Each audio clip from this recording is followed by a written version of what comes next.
Thank you for joining us for our first episode. I'm your host, Lexi. And I'm your host, Jordan. And we'll catch you next time on Spousal Advisory. And don't go... What am I supposed to say? Don't go. Don't go. Don't go and start a fight with your... Or don't go to bed. I don't know. If you're fighting about the dishes in the sink or side-eyeing every little thing they think before you text your friends and vent all night, we'll give you tips and who was right. Spousal Advisory. Welcome to Spousal Advisory. I'm your host, Jordan. And I'm your host, Lexi. We're just two people figuring things out, talking about love, life, and some chaos. Some episodes might make you laugh, some episodes might make you think, and some might make you text your partner mid-listen. Either way, you're in good company, so let's dive in. All right, let's do a little check-in. How are you doing this week? Pretty good. It's been a long week, but can't complain overall. Yeah, and it's only Monday, and I'm just kidding. Yeah. Barrie Colts lost the OHL Cup this week. Went to Game 4, and we got absolutely swept by Kitchener. But I got to give, hats off to Kitchener. They deserved it. I feel like you turned it around, though. You're like, that's my home team. Well, that's what was kind of cool about it is, I grew up in Kitchener, and I was a junior ranger for many, many years, my whole hockey career. So it was super cool to be there to watch them win. Yeah. So either way, I was going to be happy. And the boys, Barrie Colts played fantastic this year. They did really well, and I'm proud of them. So it was fun to be there. It was a good night. Yeah, that's awesome. But yeah, other than that, same old this week. Yeah, can't complain. It's been a good week. How about you?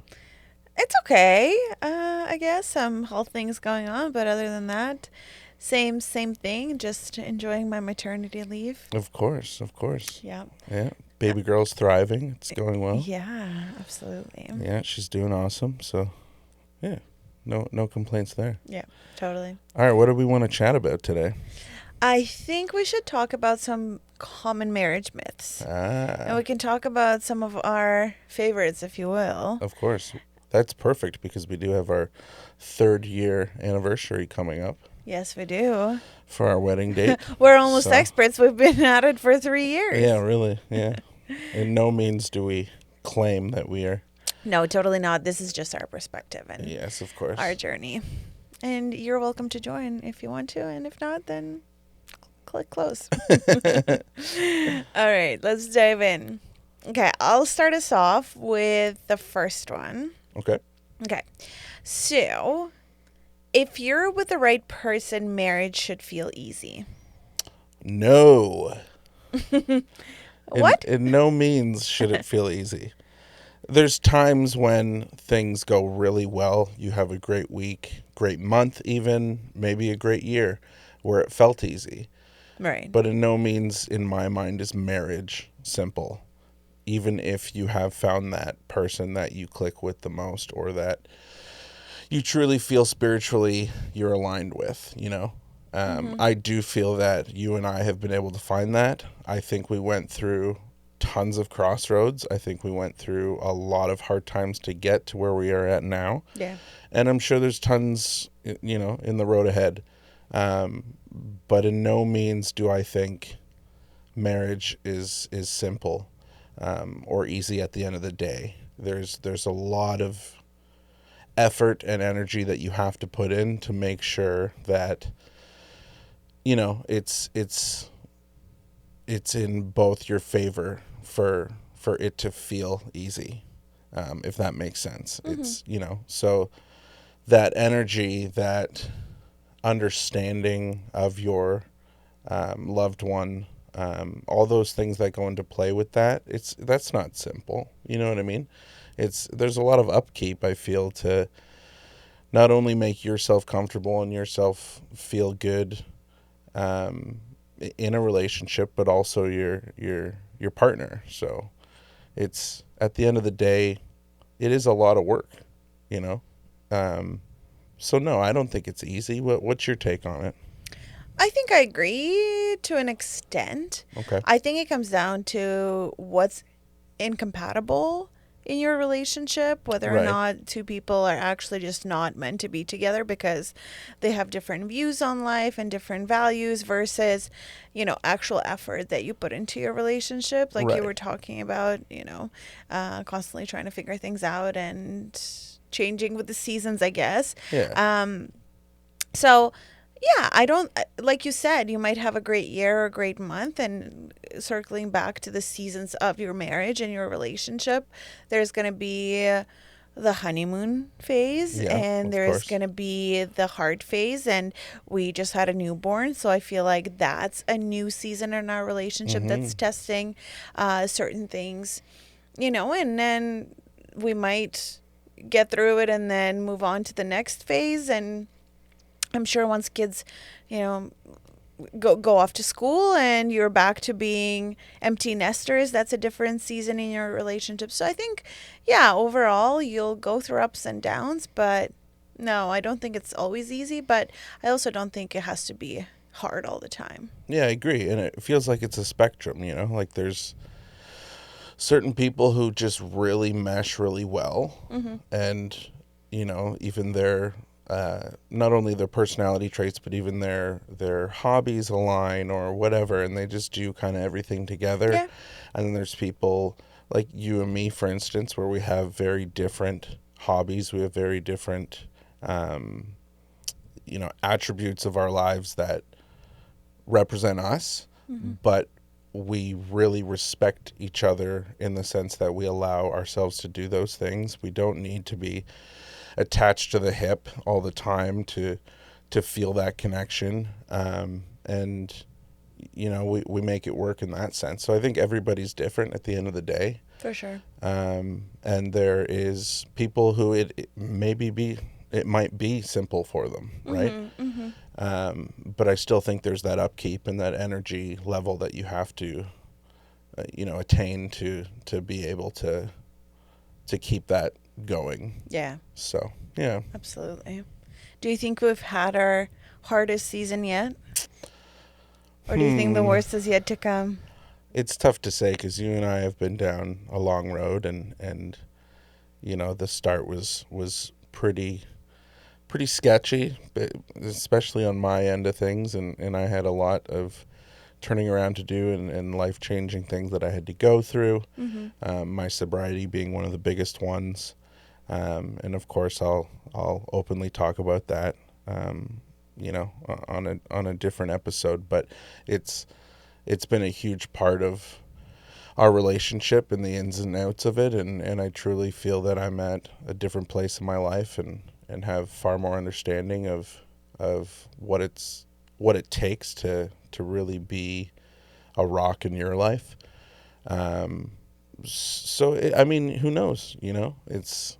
I think going forward, at this point, I have no doubts in my mind that we have gone through the hardest stage. So yeah, going forward, like I would never dismiss the idea that it might happen, For sure. Yeah. No, I agree with you. I think we've had some hard times, and I think it's given us the tools that we need to Yeah. potentially deal with anything that is going to come up in the future. Right. Okay. What's your myth that you hear all the time? There's so many. I would, one that stands out to me a lot is, you have to put in 50-50 on each side Okay. of the relationship at all times. Complete myth. I think there is, you're not always going to do 50-50 every day. Of course not. But at the end of the day, I do think you're in an equal partnership.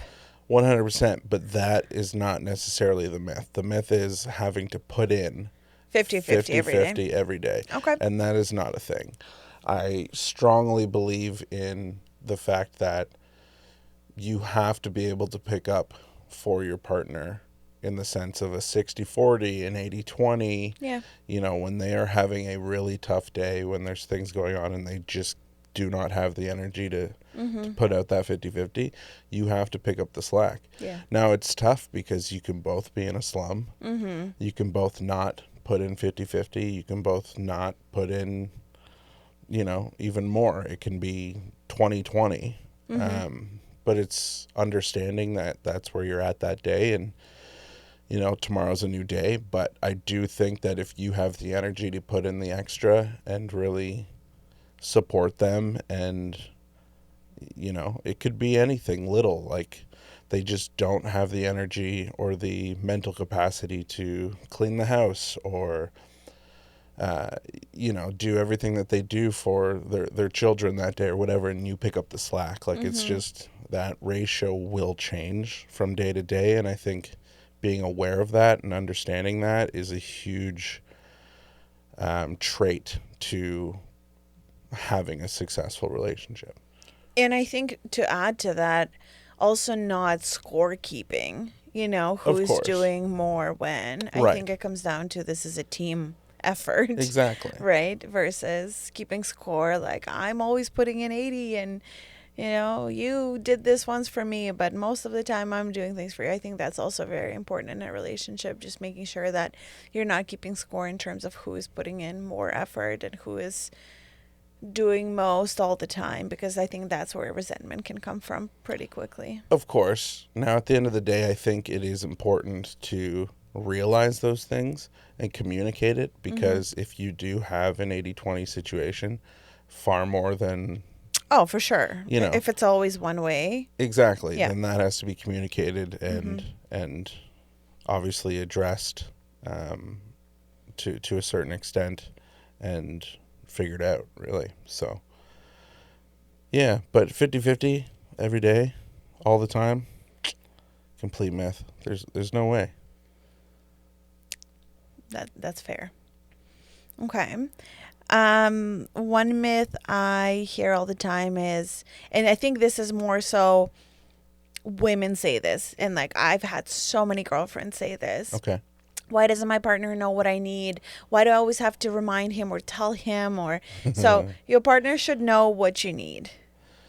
Yeah, I'm glad you said your partner and not your man, because unfortunately, I think a lot of the times men do get blamed in this situation. But do you agree that it is mostly men who do need some reminders? To an extent, I think men can be ignorant towards certain things, and I will 100% admit that for all men out there. I think it comes down to the fact that women can be either a little more empathetic or sympathetic, and a little more in tune with their emotions when it comes to those things. In no means does that mean there isn't women who are oblivious to those things. I definitely think it's both ways. And women can ignore or not pick up on the cues of things that men need as well. So, again, it comes down to communication, and it also comes down to knowing your partner in and out, or at least getting to a stage in your relationship where you can pick up on those things, right? Mm-hmm. Because if you can't do that, then, and there's no communication, it goes both ways again, where it's like if the women aren't speaking up, then the man doesn't necessarily know what is bothering them or what the issue is. But again, if the women do speak up and the men ignore it or don't learn from their mistakes, and I think that's where it comes into play, where a lot of the time women will communicate their needs and men don't fully pay attention to that or don't pick up on those cues going forward. I think that's what it is. And that's the most thing that I hear from people is I have to constantly tell him the same thing. Like, this is what I need help with. Or Right. I keep telling him I need help with the kids every single day. I keep telling him that I want to spend time with him instead of him playing video games at night, whatever it is, right? So it's things that women have addressed and communicated. And then it's like a constant reminder that I still need you to do those things just like I did a week ago. Yeah. Which, you guys just don't always get it. Well, and it's... I do think we're made a little bit different, though. So I think women are, like you said, a little bit more in tune with things, pick up on things easier, but also we're just, I think, as women, wired to carry more emotional load and mental load, and we're always thinking about things like planning ahead for you. Yeah. Yeah, I think like a part of it is some nurturing sides to women and Yeah, maybe. just, yeah. It's an interesting one to dissect because there's also the aspect of people who it's not even ignorance. It's like they know what bothers you. But at the end of the day, they know either they can get away with it because they did before, Right. and it's that ignorance in the sense of, oh well, like what is she going to do or what is he going to do? You know what I mean? Right. Some learned behavior there. Yeah, and it's the psyche behind it is interesting because it's like until there's an ultimatum or there's like a life-changing situation where they are threatened by something being taken away from them, Yeah. especially in a relationship, those things may never change, no matter how much they realize it or understand it. So there's a laziness that goes into it there, where it's Yeah, like, I was going to use that word. I know that drives her nuts, but I know she's still going to do those things if I don't do them. Yep. You know, Yep. so it's interesting, and you and I have been through that with certain things, and again, my sobriety made a huge difference in my ability to wake up every day and understand what triggers you and what not to do so that you're not triggered. And it's just not being ignorant to that. It's also the understanding that you are not going to take that crap anymore. You know what I mean? So Right. it's like, I don't know, just stand up for yourselves out there, guys, because, yeah, that's where the 50-50 comes in, really, with the last one we were talking about, because you got to be able to put out as much as you're asking for. So, yeah, it's important. Another myth I find interesting is if you love each other enough, communication should come naturally. Interesting. I think it's not about communication coming naturally, and I don't think love has anything to do with it. But I do think in a healthy relationship, your communication should be an ongoing thing. Yeah, I agree. I think if it's awkward to communicate with that person, it might not be the person for you, because again, the things that naturally bring us together is comfort. Yeah, you have to be comfortable addressing things. And I think it took us some time to get there. Of course, In the but beginning, like, you were very avoidant of conflict in general. And I think that circles back to some upbringing or your previous relationships, right? Just, yeah, of course, and we have different ways that we deal with things, and you know, I'm absolutely prone to, you know, shutting down when things are upsetting me, and I've come a long way from that as well. But it was a coping mechanism that I used for a long time, and you very much want to hash it out and talk it out, and so we kind of had to meet each other in the middle, and you know, if I need time, you at least you work on giving me that time. It still drives you nuts, I can tell, yeah. because you really want to get to the root of it and understand why I'm upset. But sometimes I do need time, and it's also so that I know how to communicate what I'm feeling. Being so heavily ADHD and not wanting to use the wrong words or over speak and things of that nature. So that's a part of why I need time. I think there's also like a little bit of not even perfectionism that you're trying to achieve with what you're trying to say, but you do want to tailor your thoughts to be perfectly how you want them to come out, right? You really care about, versus me, who is like, whatever's on my mind, I'm going to tell you, and then however it comes out is how it comes out. Right. And We're I'll very deal. different We'll in that figure way. it out, and Yeah. we'll talk it through after. Versus you're Yeah. like, no, I need to think this through, overanalyze it, and put together exactly how I want to form this thought and how I want to get it out. Yeah, and I think that a big part of why I do that is because I feel like I'm just going to word vomit for hours and go in this vicious circle of saying kind of the same things but in different ways. Right. I do that a lot with stories. I do that with, Yeah. Yeah, so it's like absolutely.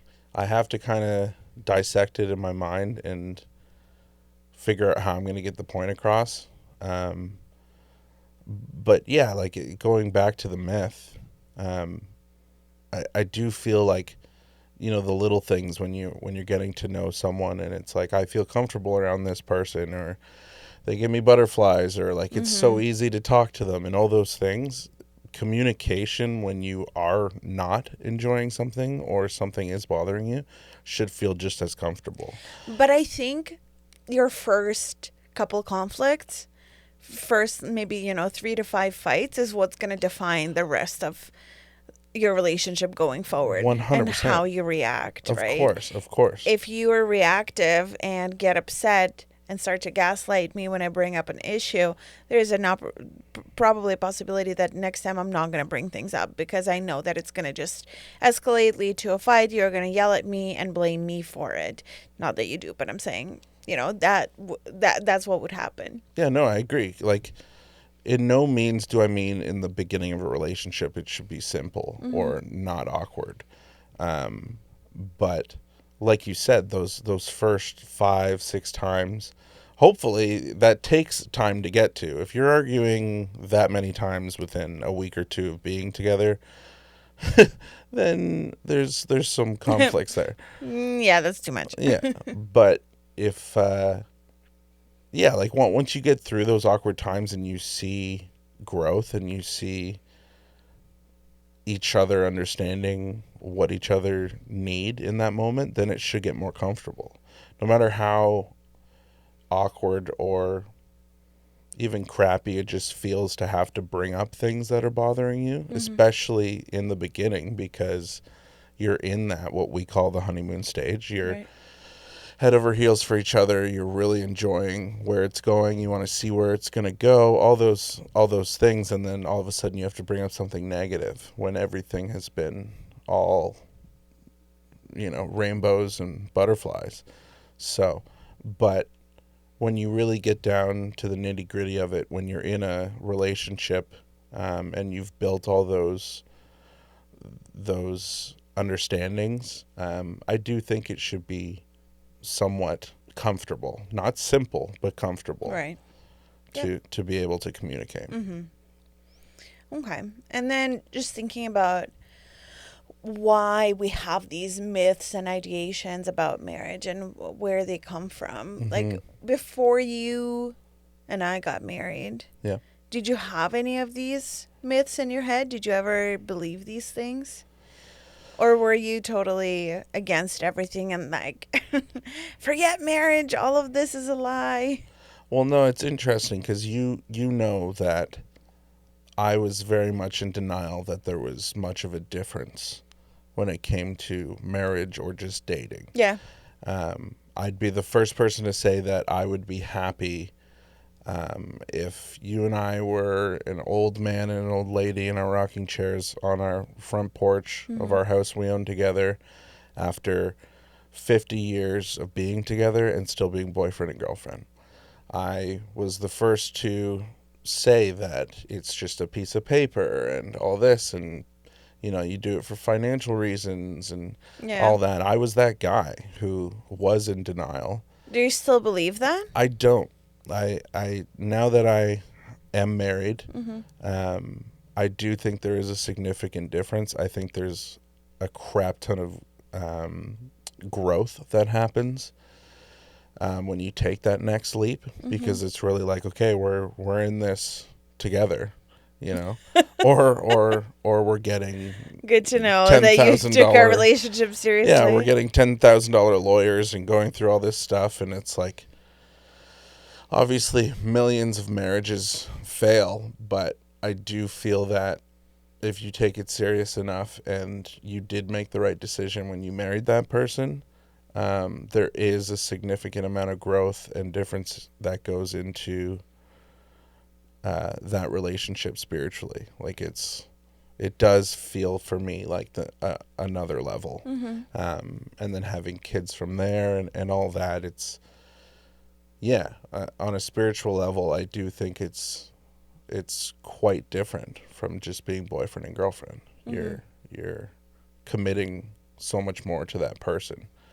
So yeah, it's interesting how I went from so far on the left side of it to the right.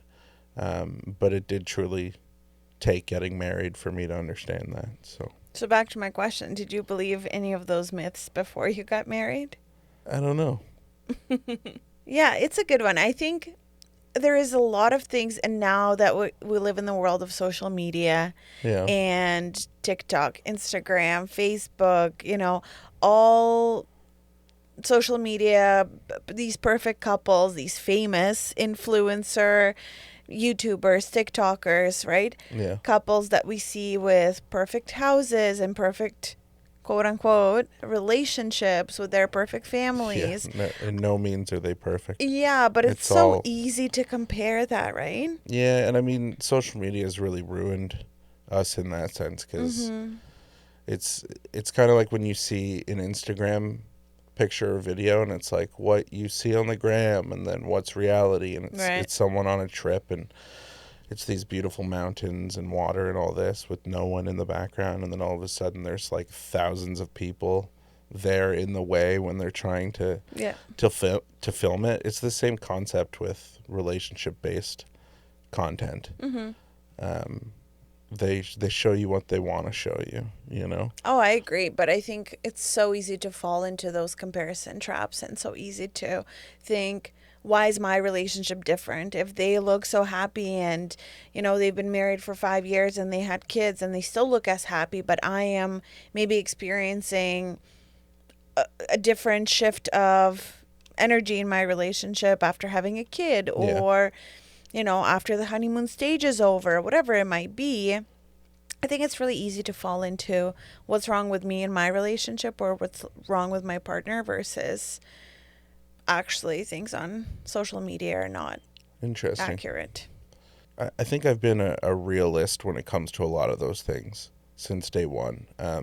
I've been through a lot of bad relationships. I've made a lot of bad decisions in my life, and I think the reality of all that, and now learning from that, has really taught me that, a lot of those myths have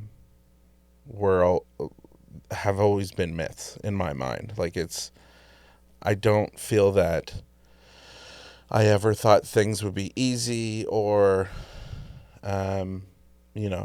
anything of that nature that we were just chatting about, because it really all stands out as something that isn't simple to me. And I feel that a lot of marriage or relationship myths are based on simplicity and things being easy or, stuff like that. So yeah, but I also could argue that I think we both came from some challenging, almost toxic relationships in the past. Yeah. Where it's almost like we believe that relationships are hard and difficult because of that, because of the history we had in our relationships. So I think that there is a difference there when you come out of a toxic relationship and you believe that, fighting all the time is normal. That becomes your normalcy in day to day. And I think that there's we did have to behind unlearn that in the beginning. 100%. And I think a part of you tries to tell yourself that those are norms because you don't want to feel like you've completely failed. It's almost like a coping 100%, strategy and mechanism 100%, for yourself. Because it's all and it's all yeah, like you don't want to feel like a complete failure with what you've done in your life relationship wise. And for me at least, a lot of it was going through those same vicious cycles when it came to toxic relationships. So yeah, no, I totally understand where you're coming from, and thinking that is kind of the norm of how relationships work, right? I think even in the beginning, like, my biggest thing was, we're not going to yell at each other. We're not going to call each other names. And I think in the beginning, like, a thing you thought it was so odd that was my rule. Like, that's not real. Yeah, You no, can't not yell at each other. 100%. And the word yell for me was very different than what it is for you. In no means would I, at the top of my lungs, yell or feel Right. dominant Right. over someone or anything of that nature. But even just raising my voice or changing my tone, things like that, were not, like, you were not tolerating that in any means. Yeah, And I think there's still a respect thing that needs to remain even when you are in an argument, because it's just so easy to push that boundary and then eventually, if you're in a bad enough fight, not come back from that. and to see the visible anxiety that it gives you when those things escalate was so heartbreaking for me that I really had to learn to check myself, and make sure that I wasn't using those tones with you, Yeah. which came so naturally to me because of my past relationships. So again, it all comes down to understanding and really knowing what your partner needs. So Absolutely. So then, if we had to talk about what marriage really is like, yeah, what would you say, in the reality of marriage is? I want to hear your perspective on this first. As we were talking about the difference between a relationship that's just boyfriend girlfriend versus when you're actually married, and you said that it is very different. I think I can kind of see your perspective as a man, because you said, you take on this next responsibility and you become the man. That's kind of how I see it for guys, or at least for you. Interesting. And Okay. correct me if I'm wrong after, but I don't know what it is. And I keep trying to reflect on what the difference is, Yeah. and why marriage feels different, or more real in a way than just a boyfriend girlfriend. Like, it feels like something that you're actually not just gonna pick up and walk away from. You're not gonna get into a fight and break up in a night. It's something that you're gonna continue working on, and I don't know why that is, at least in my head. Yeah, I think But a lot of it has to do with that next step factor that I was talking about, where it's like you feel a lot more devoted to that person. And I don't think there has to be a big change if in the beginning you acted as a married couple in that sense. But like you said, you can just kind of up and leave, whereas that's harder to do in a marriage. And for some reason, psychologically, we find that as humans, when you're in that stage of a relationship, you are more devoted to that person, and you need to at least try to figure things out before you take that step of walking away. yeah, it's almost like, we don't want to get authorities involved. So let's try to figure this out and work on it and fix it Oh, so much of it. before it's going to cost us so much money. Exactly. So much of it comes down to money That's at the end of the crazy. day. I know. And I don't want to, like, that sounds so cynical to say know, that but- you stay in your marriage because it's so hard to get a divorce or so expensive to get a divorce. But I think that is a little bit a part of that. I think it's a huge part of it. It's really tough to watch relationships that are so over, but they stay together for financial reasons. Yeah. Especially in households with children. It's like they can't afford to leave. I know. And whether they sleep in other beds or the same bed but turn over and don't talk, or just that spark is gone, but they cannot leave, or they are refusing to out of some form of fear, which is probably wrapped around financial reasons. Yeah, and I think some of it could be comfort too, depending on how long people have been together. And I think the difference is, love does fluctuate and Yeah. change over time, and Of you course. go through, like we said, those seasons in your life. But commitment does help to keep it more stable from time to time. And in a relationship, if that sparks out for a few weeks to a month, you might say, you know what, maybe it's time for a new boyfriend, girlfriend. Right. Where in a marriage, you're going to say, okay, this is just a season. How can we work and rebuild it? Which is sad that we don't put as much commitment into relationships. But Well, and it's, again, I find that spark is on a spectrum. That's what I would call it, is the spectrum of the spark. When you're in any relationship, but when you're in a marriage, that spark may take more time or more effort to be fully blown out.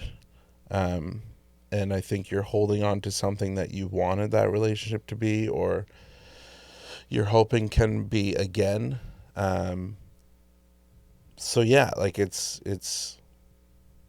interesting how big of a role finances or even just the fear of starting over plays a role into marriages, and households not splitting up, so yeah.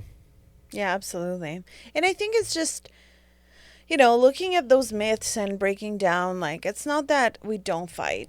We do fight, but what matters is how you come back from it and how you repair it. Yeah. Because I think it's important not to avoid conflicts Yeah. all the time. It is important to address them in a respectful way and repair it to the best ability. And sometimes you don't resolve every conflict. Sometimes it is an ongoing disagreement that 100%. doesn't align. As much as we try to have our values and beliefs align, there's things, even in parenting, I think that between you and I, there's still things that we don't always agree on. Yeah. So we have to kind of compromise and meet in the middle and maybe repair those things in the moment, and just anticipate it will come up in the future. Well, because no one's perfect. No one's ever going to be perfect. No matter how much you guys spiritually align with each other, there's going to be conflict. And there's going to be things that you just don't agree on at the end of the day. Yeah. And as long as those aren't big things or things that get in the way of that relationship, then you brush it off, Like it's going to happen. Totally. All right. Now we're going to do our segment of the week. Every week we're going to have a different segment. We'll kind of rotate them. So today we're going to do Am I the Jerk? Okay. Okay. I'm going to read it, and then we're going to decide if the person asking this question is the jerk or not. Okay. Okay. So these are real stories. Yeah, these are real stories. They're all anonymous. I don't know who they are, so we'll just roll with it. Sounds good. Okay. I have been married to my wife, who is 33-year-old female, for 8 years. She collects empty glass jars, pasta sauce, pickles, jam. Okay. She says they're all memories, but she never puts anything inside of them. Whoa. They just sit on our kitchen counters, windowsills, and shelves. We have about 40 empty jars collecting dust. Last week, our 5-year-old son tried to grab one. It got caught, fell, broke, glass went everywhere. Nothing serious, but it scared me. I told my wife we needed to throw out most of the jars, but she disagreed. She said they could be useful for storage or something, and each jar has a memory. She doesn't even know which one to let go and which one to keep. These are like memories, like a pasta sauce jar from their first dinner at the house, or pickle jar from when she was pregnant and craved pickles. Oh, wow. Okay. I couldn't come to an understanding on this, so yesterday while she was at work, I threw all the jars into the bin. I kept 2 that actually had a clear memory that she told me about, and the rest are gone. Wow. She came home and noticed right away. She sat on the floor and cried, and she went to her mom's house. She couldn't even tell her mom what's wrong, but she called me to ask, and I told her about everything. Her mom didn't take any sides and thinks we have to find a way to an agreement in the middle. So, am I the jerk for throwing away her memory jars? Okay. I heard the judgment when I started reading it. So you definitely judged the jar idea first. Yes, it's a little odd. I'm sure everyone would agree with that aspect of this one. I know a lot of people who keep stuff, even hoarder stuff, due to the sentimental aspect of it. Yeah. You get a gift or, something represents a specific time or place or whatever the case may be. I am not one of those people. Yeah, you're not very sentimental. It drives me nuts Yeah. when people have stuff they don't use for anything. As we sit surrounded by... All my drum gear that yours. makes me a lot of money. Yeah, don't even try and say that. I have too many drum kits. I use all of them. But it's... Yeah, so... My first question is, there's nothing said in the story about if he communicated any of this with her, correct? No, they had a disagreement. So, the jar broke. The son broke the jar. They argued about it. He said they've got to go. She said absolutely okay, so not. he did. Okay. Yeah, and then she went to work the next day, and he said, you know what, I'm just going to throw them out. Right. So that conversation doesn't seem as if it went as far in depth as it should have. Because we have to get down to the psychological reasons on why this woman feels that she needs these jars in her life. She said those are her memories. They're important to her. I get that, her. but there's nothing in it. So we're holding on to... No, it's a pickle jar from when she was pregnant. It's a keepsake. It's something that reminds her of when she was pregnant with her son. Why do you need a jar to have those memories? Because people have sentimental values attached to these keepsakes. Okay, but again, it was something in a jar used at a specific time that was sentimental. And that reminds her of that. Right, but she can have that memory. Why does she need the jar? I don't know. Maybe that's how people work in terms of keepsakes. We keep things. Yeah, I don't know. I'm keeping some things from our baby when she was a newborn. Is that weird to you? Like what? I don't know. Her first onesie, her first diaper, not used, but her little first hat that she wore. Some people keep umbilical cord and stuff like that. We didn't. We threw that out. That's a little odd, but yeah, just keepsakes. I think to a certain extent that's okay. But not the jars. The jars, it's odd to me because they're empty. There's nothing. You're keeping the physical. But the jar is the physical item. Yeah, I don't know. It's weird, man. I find it So it's weird because it's jars. I think so. So you think he's not a jerk? I'm not going to say that because... Again, I wish I knew more about the conversation they had. Because... I love that you're like, I need to go more into this. Yeah, because what exactly I need to was know... discussed? What did he say? How did she respond? Yeah, because it's like... It's not about that. No, but did he know that this was going to bring so much anxiety and really, No, he hurt thinks his wife at the end of the day? He's you. He thinks, why the heck are we keeping all these jars? She's got memories. She doesn't even remember which jar is for what memory. She only named 2 of them, so he kept those 2, thinking, okay, she remembers this one's for this one's for this. The rest she doesn't even know. Garbage. Yeah, I mean, I don't think his mind was in the wrong place when he thought of throwing these out. But at the same time, it doesn't seem as if he was very sympathetic or understanding of how much anxiety this was going to give his wife. Yeah, and I think it's not even, it's not about him knowing how much anxiety it was going to cause her. I don't think it has to come to that. He doesn't have to know that. I think it's respecting that boundary. If she said those things are important to her, respecting that versus just saying, well, they're taking up space. And I think there's also solutions. Like, I totally get his point. He doesn't want the glass around his son. Yeah. So let's look for a solution. Can we put them into a box and store them somewhere? Right. You know? And that's what I mean by conversation. I think he jumped to a conclusion that, and he jumped to a conclusion that he knew would work. And I think it was, I'm going to do this when she's not here, or whatever the case may be, and I'm going to get rid of these because I know she's not going to allow me to. You know what I mean? Mm-hmm. In that aspect of this topic, I do think it's a jerk move. Because he saw his chance and he took it. Yeah. Whereas there may have been other solutions where it's, again, if he was truly worried about the safety of their son, then they can go in a box, they can go in a case of some sort, whatever works.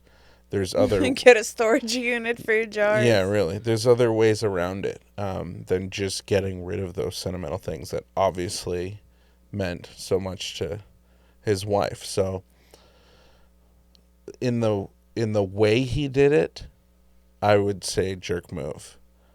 In the reasoning why he did it, not a jerk move. Does that make sense? No. He's a jerk. Case Come dismissed. On. No, you've got to respect. It's not about just your opinion if something is important to the other person. I think you and I have had a disagreement where you're like, I just don't understand why it matters.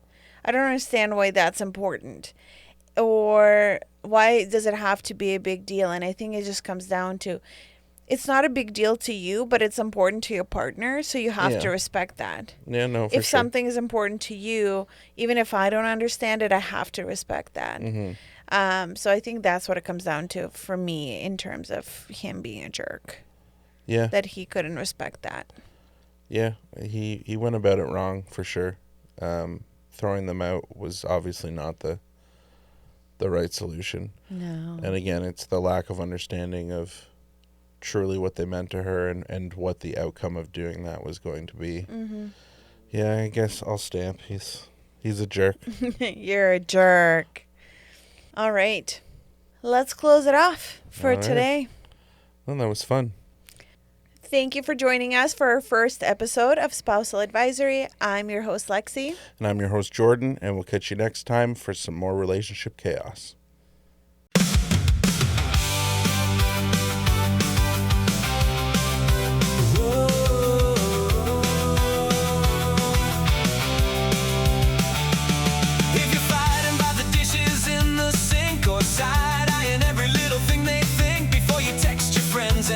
All night, we'll give you tips and who was right. Spousal Advisory.